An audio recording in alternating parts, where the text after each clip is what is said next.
It is because your authorities and your regime is stopping us from meeting and from talking on the telephone, personally, No. in every respect. What restrictions you are having on telephone? The telephone line which we agreed and established via UN Which is in we operation. agreed and established, and to which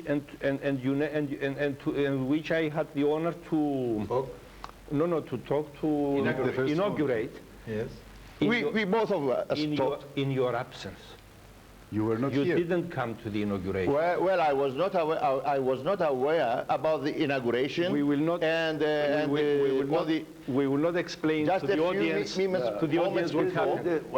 What I am trying to say is that we need to get, as persons, as individuals, to be free to meet and speak with each other. This is important. In the first hour of this program, we very nicely and kindly underlined the points of disagreement, and they came across loud and clear. So we know where we stand, where the Turkish Cypriots stand, where the Greek Cypriots stand.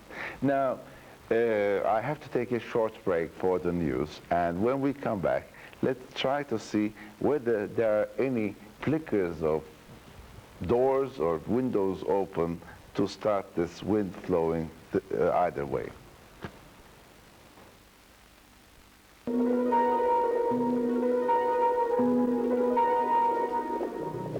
New York'ta dolaylı görüşmeleri kabul ettiği açıklamasından sonra Reuters ajansına görüşmelerin biçiminin değiştiğini duyduğunu belirterek bu yeni davetin kabul edilemeyeceğini söyledi. Denktaş açıklamasında yeni davet Kuzey Kıbrıs Türk Cumhuriyeti tarafından kabul edilebilir bir davet değildir. Biz şimdi New York'tan görüşmelerin formatının değiştirildiğini duyduk dedi. Kuzey Kıbrıs Türk Cumhuriyeti Cumhurbaşkanı Rauf Denktaş, Bayrak Radyo Televizyonu'nda yaptığı açıklamada Kıbrıs'ta taraflar arasındaki dolaylı görüşmelerin Aralık ayının ilk haftasında New York'ta başlayacağını bildirmişti. Başbakanlık Kriz Merkezi'nden Various aspects of the Cyprus problem. The first half of the hour, or first half of the program, we discussed where they cannot agree. Now, let's see if there's something that can be agreed upon and start a new approach to this problem. And I would like to start with Katie Kleidowitz. Yes. Well, we were looking for glimmers of hope, and my feeling is that there is hope because it's actually in all the interested parties' best interest to solve the Cyprus problem. I mean, it's in Greece's interest, Turkey's interest, the interests of the Cypriots themselves, and the interests of the United States and the European Union. To see this problem solved and this sore point in the Eastern Mediterranean removed. It just seems that somehow the whole situation has not yet gelled to a point where we can get this solution. But I think the fact that we've had this rapprochement between Greece and Turkey is a very significant factor. And I also think that Turkey's possible achievement of the status of a candidate country in the EU is also another factor which will be positive in the long term in helping towards bring about a solution. Yes, this international circumstantial developments related to Turkey, Greece, and Europe, do you think they'll play an important part in getting this Cyprus problem going somewhere?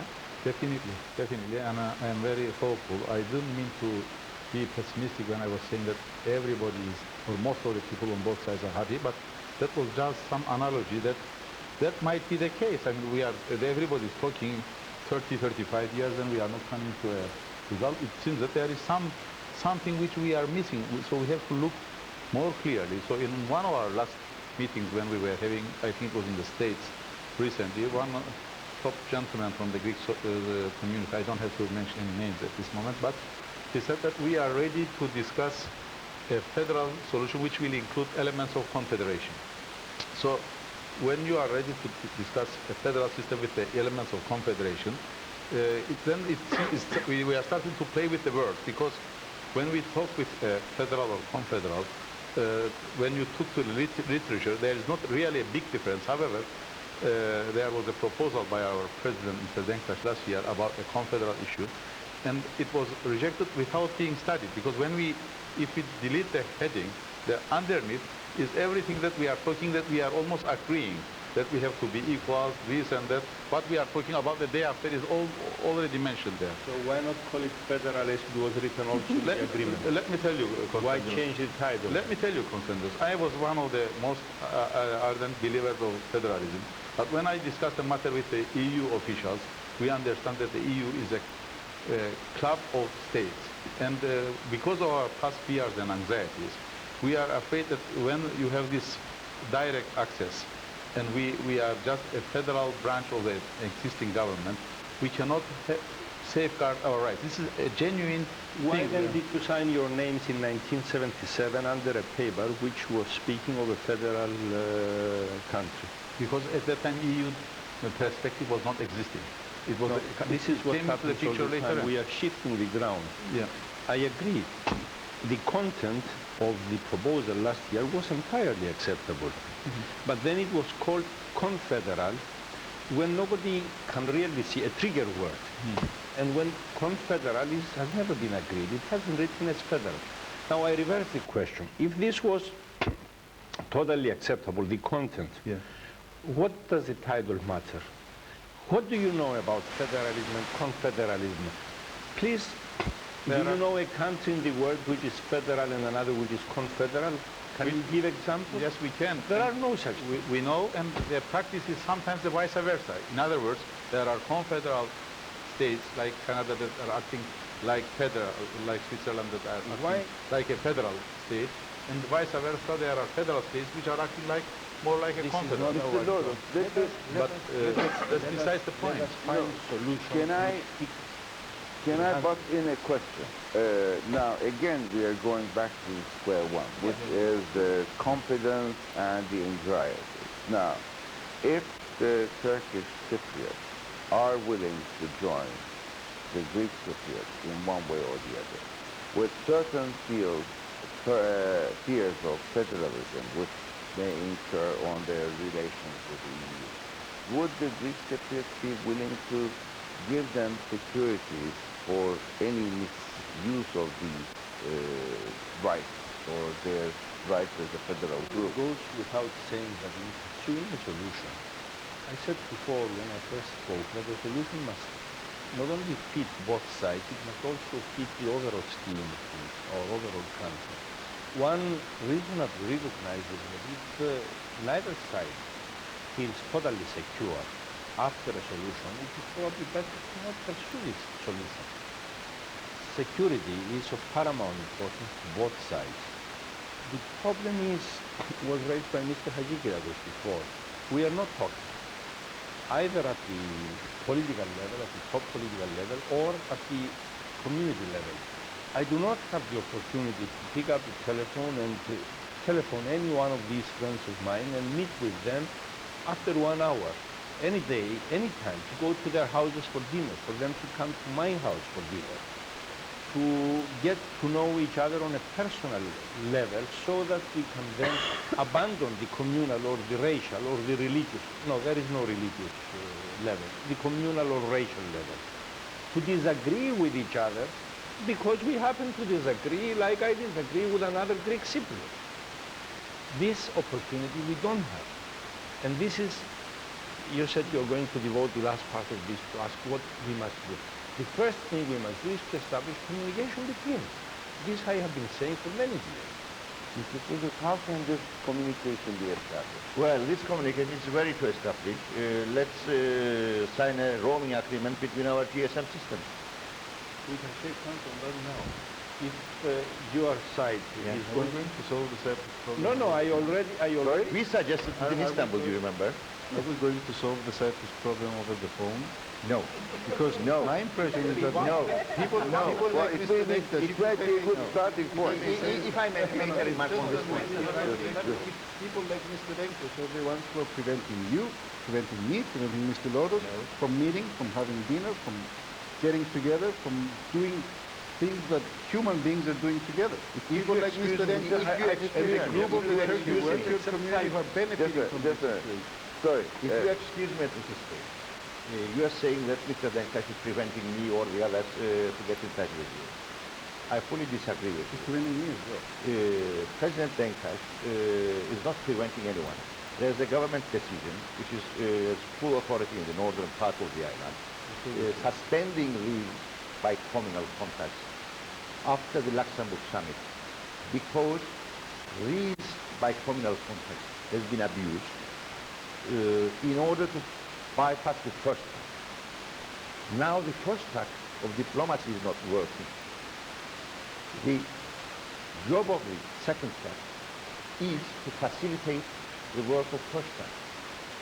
If the first track is blocked and not working, what's the meaning of a process of the second track? If you and I could get together for coffee, what the first track or the second track has to do with you and me getting together for a coffee? Now, I mean, what's the first track? Explain to the simple Turkish Cypriot who's again, watching I'll this have program. to interrupt for a Explain to commercial him. break, I'm afraid. This will be a very short break. We'll come back and we'll wind up this delightful discussion by asking everybody a very practical solution to the existing problem. We've been discussing, and we're now looking at very, very practical tests to take. Now, I'll ask Mr. Nani, what would you recommend that? What would be the practical steps that can start this ball rolling? The practical step would be, I think everybody around this table acknowledge the fact that we need a viable, sustainable peace. And for a sustainable peace, if it's the day before or the day after, we should have equal partners. We have to share the island. We are the owners, same as our friends, the co-owners of the island and the co-owners of the republic. We are also the republic. So we have to be the co-owners of everything. So how we will do this? The acknowledgement which we mentioned at the beginning is not trying to shift the paradigm or accept or recognition or something like that. It is, in reality, to recognize that there is another party which is ruling itself due to one reason or the other. We are not going back to the reasons or historical background, but we are self-governing, and there is a self-governing body. I mean, the other party in the south cannot discuss this matter with 100,000 people. We also have an authority, and we have established a legal democratic authority here. So if we agree to talk with this authority in an equal manner, I think we will cover a lot of space, because I think the international arena has come to that level already. Ms. Katie Taylor? I think, our job is to make people in both communities aware that really if we solve this problem, we have a much better future on this island, all of us. I mean, just the fact that children will start coming back to Cyprus and start working here instead of living abroad. We may think that things are going fine at the moment as they are, but in actual fact, they're not. And I think that this is the message that we have to give people. We have to inspire them with the will to overcome the difficulties in order to come to some kind of a just and viable solution which is acceptable to both sides. Too good.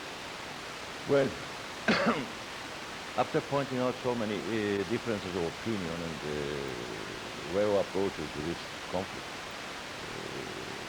it's a long story. One way or the other, we have to find the ways and means how to live on this island together side by side. And in order to eliminate these differences, at this stage, I think, the most thing needed is to establish a kind of new approach between two parties. This can be established maybe through a kind of proximity talks between President Denktash and Mr. Friedrich. Well, I would agree with most of the friends here that there is hope, and Cyprus is too small to be divided the way it is divided. I think the major problem is that the people who are, the few people who have vested interest in the situation as it is today have more to lose than to gain in a certain way. And at the same time, you have people who are hostages of the past, who are more interested in what happened in 1963 or in 1974, and they don't really care what's going to happen 10 years from now. Maybe because they don't have 10 years from now to live. and they are not so far-fetched, or they're not so open-minded to care about the community they live today and what's going to happen to this community in 10 years from now. So I think that if we stop wasting so much time on what happened yesterday and try to see what's going to happen tomorrow and what the future of this island will be, it will be better for all of us, but it will be in the best interest of Turkey, it will be in the best interest of Greece, what's going to happen here tomorrow, than to waste time on what's happened here yesterday. Thank you very much. Mr. Winner. About 10 years ago, an opinion research was carried out in the north of the island among Turkish Cypriots to establish their characteristics, which I had commissioned. And to me, the most important finding was that above the age of 50, nearly 65% of Turkish Cypriots spoke Greek. And as the age was reduced, this came down to zero. If we let this problem to continue for much longer, there will be nobody like us who has a past, even though it may be an unhappy past, who will be talking to one another. I don't think we should delude ourselves into believing that this situation we have here is one that can remain permanently, or that one which is free of dangers. We have seen what could have happened in the case of the Russian missiles. And I think that this situation is getting out of our hands again as Turkish Cypriots. It will go into the hands of the EU and Turkey and Greece. I think that whatever has happened to us, we should forget the past and we should look into the future, and we should start by making contact as much as possible so that we understand one another and can form the basis of a settlement that is bound to come. Mr. Lawrence, we started with you, and the final word comes to you again. Mr. Tsouvakoglou, friends, what is happening in Cyprus, what has been happening in the last 40 years or 50 years, is very unnatural and must not be allowed to continue. We have erected a wall between us, and we are the ones who are maintaining that wall between us. And we need to bring this wall down, not only because this is inhuman, because as humans we want to reach out and get to know each other. Nobody can accept that all the Greeks are bad and all the Turks are good, and nobody can accept that all the Turks are good and all the Greeks are bad. This wall may have been erected between us because neither yourself nor ourselves were able to control the extremist elements in our society. We must now, probably with the help of media, the help of openness, control such elements, such racism and nationalism and chauvinism, which is destructive and which is not allowing us to jointly develop our country, to look forward to the future, to our children, and to our children's future and to our children's children. In a way, we have been mortgaging our country to our own fears, to our own mistakes. And I think that the first thing, because you have asked for the practical proposition, is that we must establish communications between us on a humane level. We must be able to speak with each other. It was impossible when you were trying to set up this, it was impossible to communicate on the telephone with you. You can speak to China, you can speak to all parts of the world, and so can we, and so can you. But we cannot speak to each other without going through so many efforts to succeed that it frustrates you in the end and it puts you off. We cannot meet, I cannot come to Turkey freely, you cannot come to Cyprus freely. When you're talking of acknowledgement, Mr. Tsouvakoglou, and I will finish with this, this is one area where we could all direct our efforts. That would create automatic acknowledgement. The ability, the acceptance by both sides that we individuals, persons, ordinary persons like you and I, can freely visit each other, even in the beginning with some security arrangements, with a pass, with some identification to avoid any dangers or any risks. That is an acknowledgement on a personal level which can lead to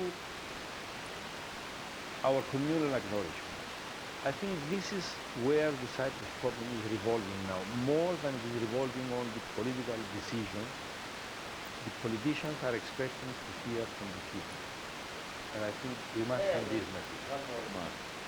Very short, very short. I am not going into the politics, political issue which Dinos mentioned, but about the communication issue, he's asking why we are not communicating. Well, apart from communication, even our banks, I am now in banking business, our banks has not established a clearance agreement between ourselves.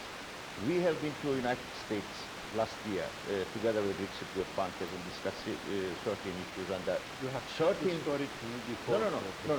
But when I came back, I found a document on my table, sent around the world by Greek Cypriot banks, saying that please do not deal with the banks operating in the northern part of the island because they are illegal.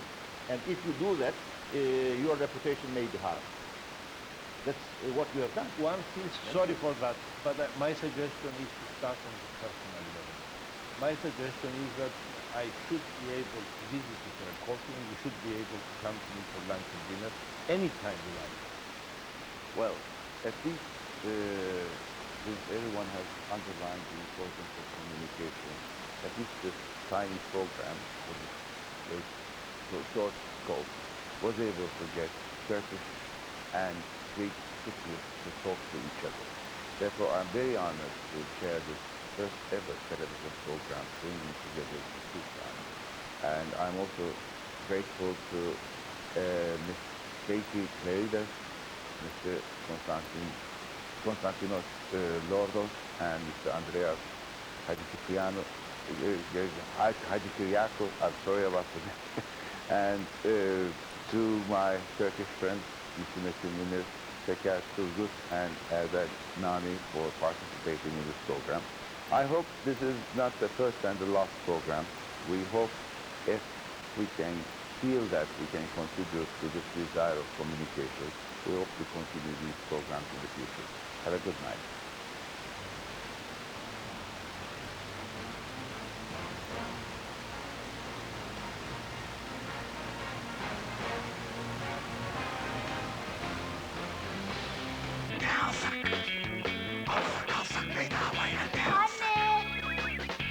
Neyle ödeyeceksiniz?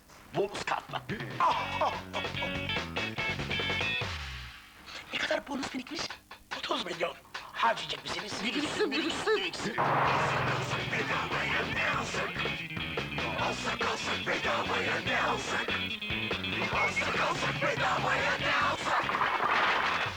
Bonus. Ne kadar bonus birikmiş? 40 milyon. Harcayacak mısınız? Evet. Alsak bedavaya ne alsak? Bana bir abacur. Bana paten. Yeter artık, maç kaçıyor.